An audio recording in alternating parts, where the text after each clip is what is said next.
So guys, this is a true life experience that happened to me along the Aja Bridge. Um, on a fateful day, I was returning from Lekki Phase 1 here in Lagos, and it was a very unfortunate incident. And I've been kind of traumatized for some time now since after this incident happened. I feel like bringing to the public on what happened, how it happened, and to let the public know that these guys are robbing along the Lagos Ekpe Expressway have devised a new means. So this is what happened to me. This is my own experience.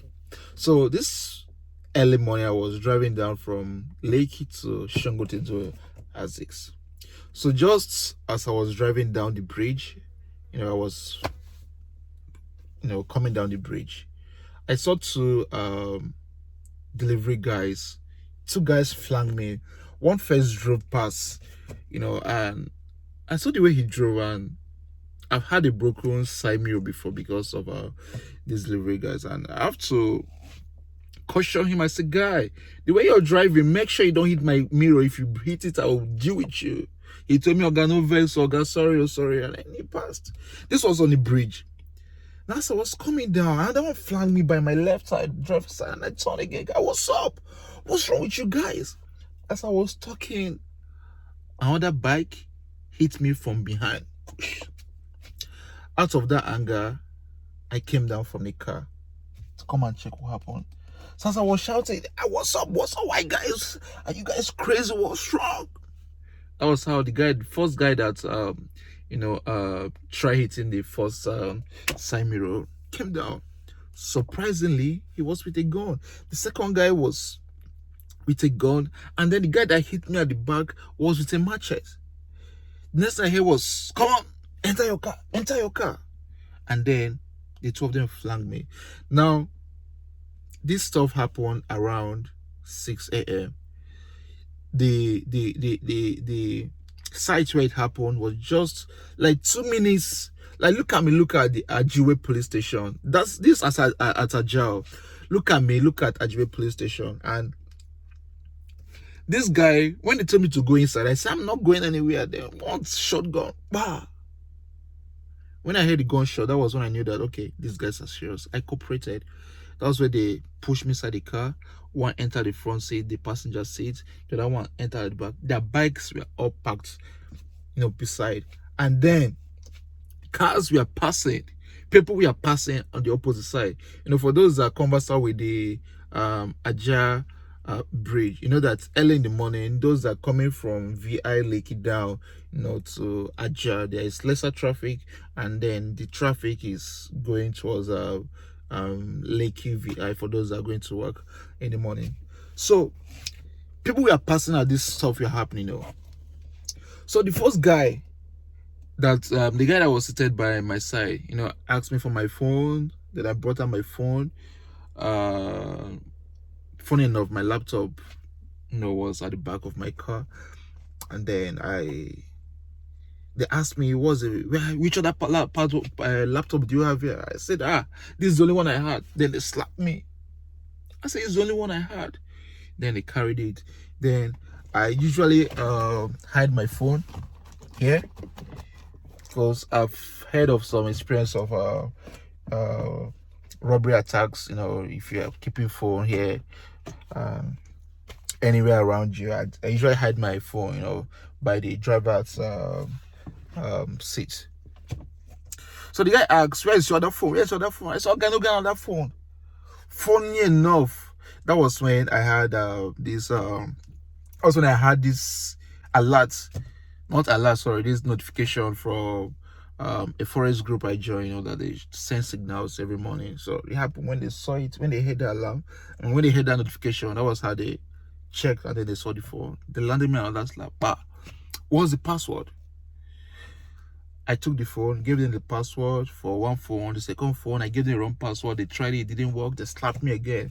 I gave them the correct password. So they had the password to my phone.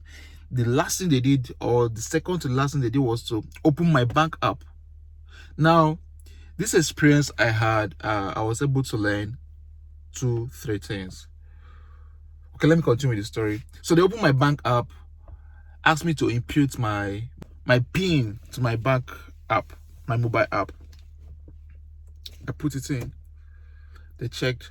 I think the bank they opened was I think my first bank. My first bank, I had barely 5,000 in my first bank because that is my daily usage account. So when they saw that, I was like, oh, nothing.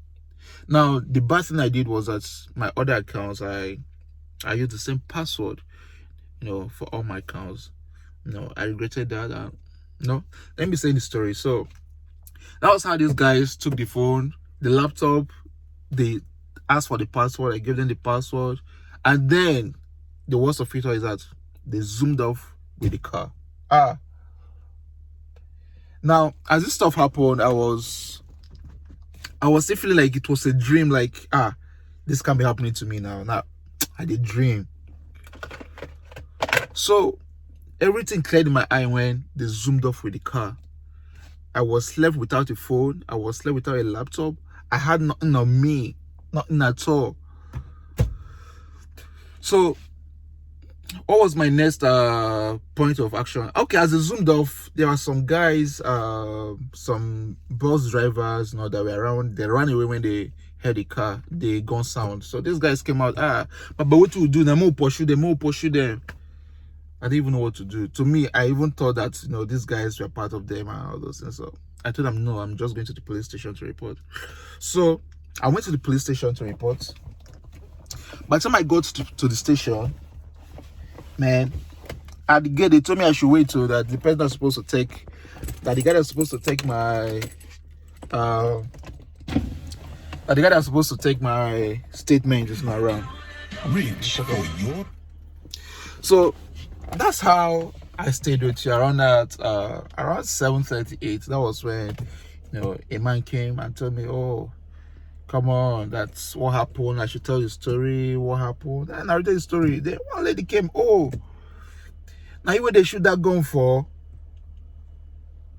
You guys actually heard the gunshot, and you guys are asking me, was I the one that the gun was shot at? I was so pissed, but I held myself. So after I narrated everything to them, they asked for my a phone number to get. So I dropped a phone number, that could be reached at, and then I gave details of what happened. So they asked me which is the most important thing for them to do, to help me track. And I said my phone, because that's where I have jobs coming in from. And previously, I think a day before, the previous night, I got a job of over 4 million naira to do branding.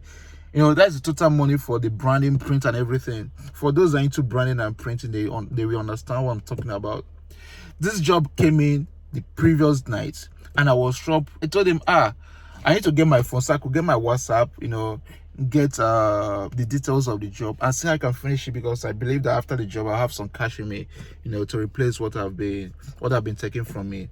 Then I told them, apart from the phone, the car is next up. And the car, I don't really have an issue with the car, because I know I have a tracker. I have a security in the car, of which I know that definitely the car will stop them somewhere. So these guys told me, let them start with the phone now. But before they could help me with the phone, that they're going to charge, I think they're going to charge me 60,000 naira to help me track my phone. That actually, is another establishment that helps them track the phone. It's not police department that helps them track the phone. There's somebody else about another department that does it. So they have to pay it because they need resources to work with, blah, blah, blah, blah, blah. I begged and begged and begged. Let them start now. This thing is taking too long, because this guy mustn't have gone far before they go and sell it, because I know that if they sell the phone, it's gone. So they told me the only thing they can help me do is I should go and look for money. I said, okay, this was getting to this was getting to after 8 to 9. So I said, okay, let me not talk too much. I have some cash in the bank. Let me go to the bank and withdraw. I have some cash in the bank. Let me go to the bank and withdraw.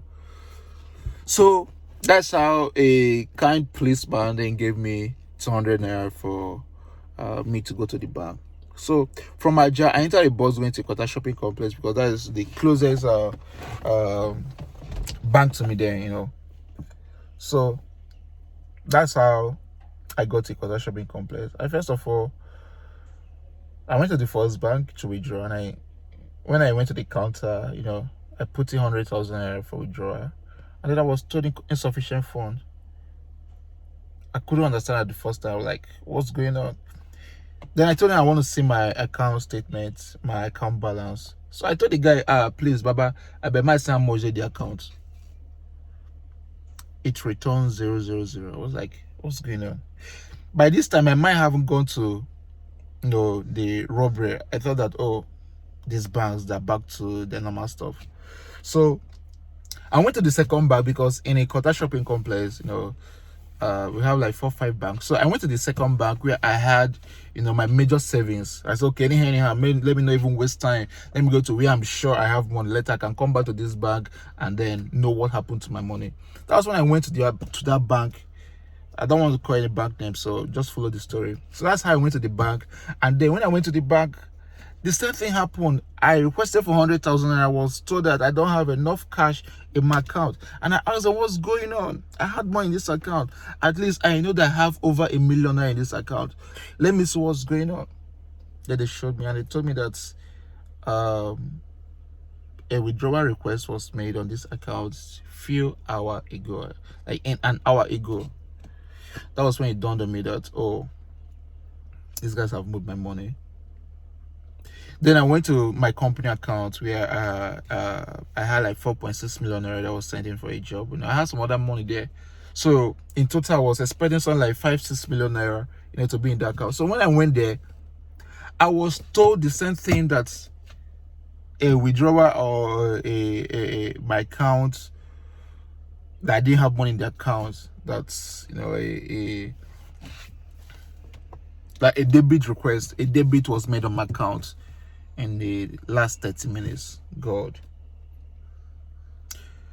I felt like dying. I felt like I didn't even know how I felt again, because I just sat down on the floor. People asked me what happened. I couldn't even explain to them what happened. So I just stood there. I just sat there. I was crying. It was even raining this particular morning. It started raining. I was drained. I was drenched. I started thinking of my life. What did I do wrong? Where did I get it wrong? What is happening? So in the midst of that tears, I went back to the station to explain to them that, these guys don't move my money. That's when the police people told me I should go to the court. And I explained to them, that, okay, part of the money they moved is money for a job I was supposed to do and deliver. How am I going to tell my client that they paid me last night, I got robbed the next morning, and I don't have money to deliver their job? So they advised me to go to the court and get an affidavit of what happened. It will save me a whole lot of issues. So I went to the court. I didn't get the affidavit. I think I needed money or something. I can't remember what happened, or out of anger, I just went home. So for me to even start doing anything, I needed my SIM card. Now, my NIN slip, everything, we are in my phone. So I didn't even know how to start my life all over again. So this story, this happened last year, late last year. I'm telling this story now because as I was coming out this morning, I saw a guy that was being robbed. I felt like stopping, but I couldn't stop. And that was when I remembered that's how it happened to me. And Lagos is a crazy place. So the lessons I learned and why I'm sharing this story is this. A whole of guys on bike are armed robbers. So when you're driving and someone hits you from the back, just keep driving. Just keep driving. Don't stop. It could be an armed robber. It could be a robber. Don't just stop. Keep moving your car till you get to a place that you feel like is safe. They can come check the damage that has been made to your car. Don't ever stop if a bike man hits you from behind. Don't ever stop. Don't ever stop. That's the first lesson I've learned. Now the second lesson, if you're a tech guy and you're driving, don't ever put your laptop at the back seat of your car. Always have your laptop bag in your boot. Because in all this stuff, if this guy didn't make away with my car, Well, if my laptop had been in my boot, I'm sure that, you know, the petty ones will just take your phone and then run out. They won't have time to go check your boots. So your valuables should always be in your boots and not with you inside the car. That's 2. Number 3, never you use the same password. Don't use the same password or PIN for all your bank details. All your banks should have different pins, should have different passwords and logins. Please. I could imagine if I had different pins and login details for all my bank apps, they could have been able to access just one bank, and I won't be able to lose all the money I lost because I use the same pin for all my bank logins. Hope you guys are following me. Thirdly or fourthly, make sure that whenever you're robbed or you lose your phone, the first thing you should do is look for a phone nearby, go online, search for the customer care number of your bank, call them immediately to disable your account. Let them lock your account so that there won't be any transactions on the account, because once your phone is stolen, your email, your phone number are inside that phone. The only thing that will authorize transaction on your account are your phone number and your email. And once these guys have your phone number and your email inside your phone, they have everything they need to hack you, both the social media accounts, both your bank details. So guys, never make that mistake of losing your phone and then waiting to go to the bank to block your accounts. Look for a phone nearby, call the customer care and do the blocking immediately. What else? Okay, the good part of the story is that my car had a security, and I've gotten my car, but as you can see, I'm inside my car. I got my car, I think, a week later. So it happened that my security and has to do with fuel. So for every fuel top up you make, the car, you need to activate the security. For every fuel top up you make, you need to activate the car security.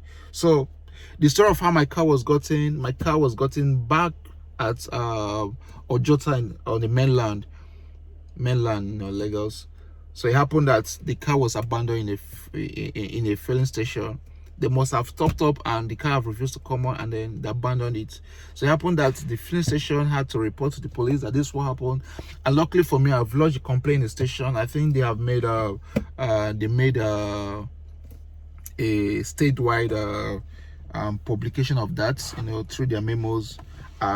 It happened that, oh, actually this theft was reported to the station with the plate number. My plate number is customized, so it was easier for them to, you know, trace it. And then I was called upon to come get my car. I paid money, good money. I won't disclose that, but trust me, I paid good money to get my car back.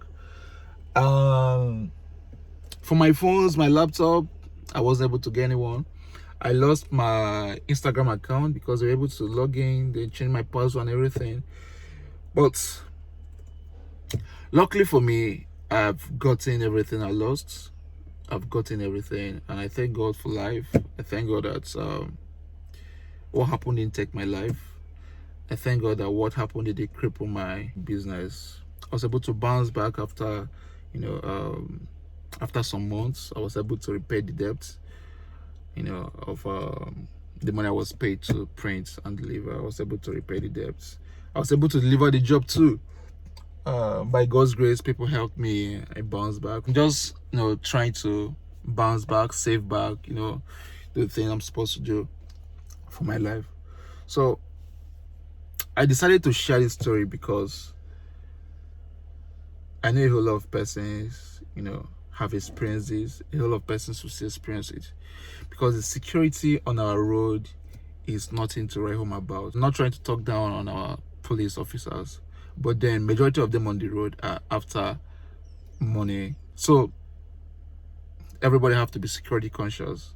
Like I said, if a bike hits you on the road, keep moving, don't stop. If your phone gets stolen, don't wait to get to the bank. Get a phone nearby, call your customer care service of your bank and report the case. Let them block your account. Then don't put your PIN, Don't use the same pin, the same password for all your login details. Make sure each bank, each login details have its own unique difference from whatever pin you're using.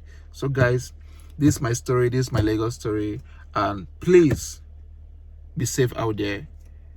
The street is cold, it's cold outside. Be safe. I'll see you guys in my next episode. I have a whole lot of Lagos experience. I have a whole lot of stories of my Lagos experience, and I just want to tell this one because of what's going on right now.